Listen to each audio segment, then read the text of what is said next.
আপনাদের এক রেসিপি শিখাচ্ছি আজকে আপনাদের ভাইরাল চাষে আপনাদের একটা নতুন রেসিপি শিখাবে আসেন শিখালি কি রেসিপি এই যে এগুলা ডালের ঝোলের পুরপুরি মানে ডাল ঝোল করে খায় ওই ঝোল যদি বাঁচে তাহলে ওটা আবার পুরপুরি করলে এই ডালের ইয়া বাড়াবে এটা আবার ভর্তা করবো সেই স্বাদ হয় এই ভর্তা খেতে আমি মানে আমার হাতে এই ভর্তা আমার এত পরিমাণ স্বাদ লাগে কি বলবো বলার মতো না তাহলে আম্মা লবণ দেওয়া হবে না কিন্তু লবণ দিলে ছাড়া। মিষ্টি হয়ে যাবে মরিচ পেঁয়াজ তারপরে এই যে মশলার গুঁড়ে তো প্রথম অনেকেই হয়তো বুঝতে পারেননি যে ডাল পুরপুরি আসলো কিভাবে।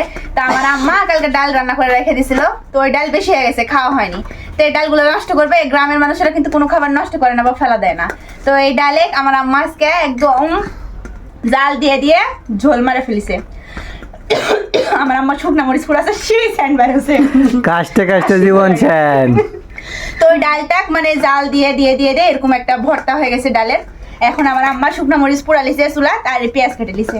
এখন শুকনা মরিচের সেই সেন্ট ছুটিছে একবারে তো এর ভিতরে একবারে সে আগ মনে হচ্ছে খালি কুবানে হবে ভাত দুই মানে প্লেট। আগুনে পুরানে মরিচ এটা ছাইয়ের ভিতর এর ভেতরে কিন্তু লবণ দেওয়া যাবে না, কারণ ডালে অলরেডি লবণ দেওয়া আছে, তাহলে কিন্তু বিষটা হয়ে যাবে। এই তো খাঁটি সরিষার তেল, পেঁয়াজ মরিচ গুলো শুকনো মরিচ ডলে নেওয়ার পরে এর ভিতরে দিয়ে দিতে হবে খাঁটি সরিষার তেল।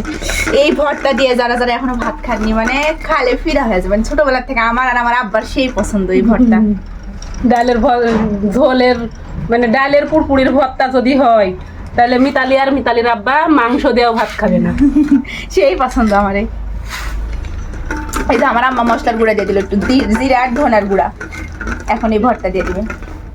জিরা আর ধনার গুঁড়া আপনারা না দিলেও চলবে, এই ভর্তা কিন্তু কাঁচামরিচ দেওয়া করা যায়, যার যেটাই মানে ইচ্ছা। আমার এই কাঁচামরিচ না, তাই আমার শুকনা মরিচ দেওয়া করলো। বাপরে যে ঝাল দিছে।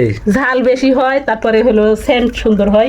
ধরেন যারে খাবারের রুচি নাই তারা যদি এই ভর্তাটা করে খান একদম মানে নিমিশে এক প্লেট ভাত শেষ করে ফেলতে পারবেন, এত বেশি মজা হয়। তাহলে আম্মা আমার তো সেই জ্বর আসছে, জ্বর একটু আরাম পাচ্ছি, কিছু খেতে পারছি না, তাই আম্মা বলছে তোমার ডালের ভর্তার পুরপুরি করে দিবনি, পেট ভরে ভাত খেতে পারবে না।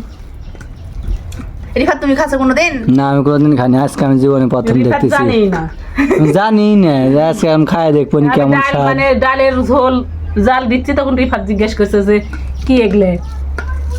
তো আপনারা কারা কারা এইভাবে ডাল পুরপুরির ভর্তা খাচ্ছেন কমেন্ট করে জানাবেন। কিন্তু আমরা তো ডাল রাঁধলে আমার আম্মা এই ভর্তাটা করবে আমার জন্য, আমার এত বেশি পছন্দ। এতই স্বাদ এই ভর্তাটা, আজকে খাই দেখো তুমি।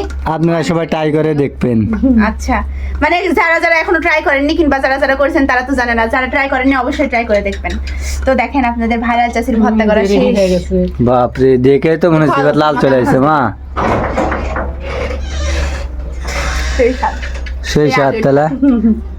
তো আপনারা সবাই এই ভর্তা ট্রাই করে দেখবেন। আসলে সত্যি আমার এই কথা সত্যি না মিথ্যে। আর এই যে এতটুক ভর্তাতে কিন্তু 6-7 জনের খাওয়া হবে, অনেক মানুষের খাওয়া হবে, অল্প একটু করলে খাওয়া হয়ে যাবে। এতই স্বাদ তাহলে মা। অনেকে আমার রেসিপি তুলিয়াপুর রেসিপি ট্রাই করেন, এবার আপনাদের ভাইরাল চাষির রেসিপি ট্রাই করে দেখবেন কেমন লাগে। তো আজকের ভিডিও পর্যন্তই, আল্লাহ হাফিজ সবাইকে। আল্লাহ হাফেজ।